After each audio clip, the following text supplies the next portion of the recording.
13 September 2025 பொதுக்காலம் 23ஆம் வார சனிக்கிழமை. முதல் வாசகம். பாவிகளை மீட்க கிறிஸ்து இயேசு இவ்வுலகிற்கு வந்தார். திருத்தூதர் பவுல் தீமோத்தேயுவுக்கு எழுதிய முதல் திருமுகத்திலிருந்து வாசகம்.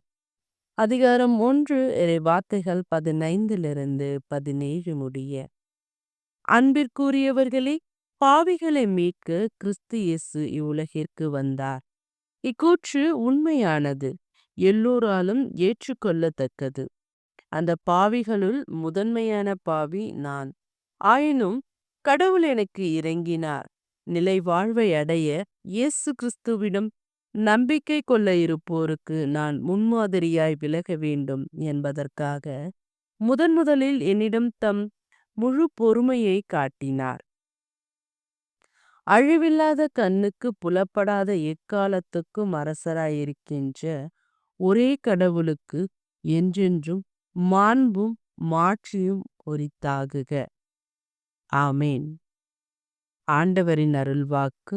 இறைவா உமக்கு நன்றி. நற்செய்தி வாசகம். நான் சொல்பவற்றை செய்யாது என்னை ஆண்டவரே ஆண்டவரே என ஏன் கூப்பிடுகிறீர்கள்? லூக்கா எழுதிய தூய நற்செய்தியிலிருந்து வாசகம். அதிகாரம் 6 வார்த்தைகள் 43-49 முடிய. அக்காலத்தில் இயேசு தம் சீடர்களை நோக்கி கூறியது: கெட்ட கனி தரும் நல்ல மரம் இல்லை, நல்ல கனி தரும் கெட்ட மரமும் இல்லை. ஒவ்வொரு மரமும் அதன் கனியாலே அறியப்படும். ஏனென்றால் முட்செடிகளில் அத்திப்பழங்களை பறிப்பாரும் இல்லை, முட்புதர்களில் திராட்சை குலைகளை அறுத்து சேர்ப்பாரும் இல்லை. நல்லவர் தம் உள்ளமாகிய நல்ல கருவூலத்திலிருந்து நல்லவற்றை எடுத்து கொடுப்பார். தீயவரோ தீயது நின்று தீயவற்றை எடுத்து கொடுப்பார். உள்ளத்தின் நிறைவையே வாய் பேசும். நான் சொல்பவற்றை செய்யாது என்னை ஆண்டவரே ஆண்டவரே என ஏன் கூப்பிடுகிறீர்கள்? என்னிடம் வந்து என் வார்த்தைகளை கேட்டு அவற்றின்படி செயல்படும் எவரும் யாருக்கு ஒப்பாவார் என உங்களுக்கு எடுத்து காட்டுகிறேன். அவர் ஆழமாய் தோண்டி பாறையின் மீது அடித்தளம் அமைத்து வீடு கட்டிய ஒருவருக்கு ஒப்பாவார்.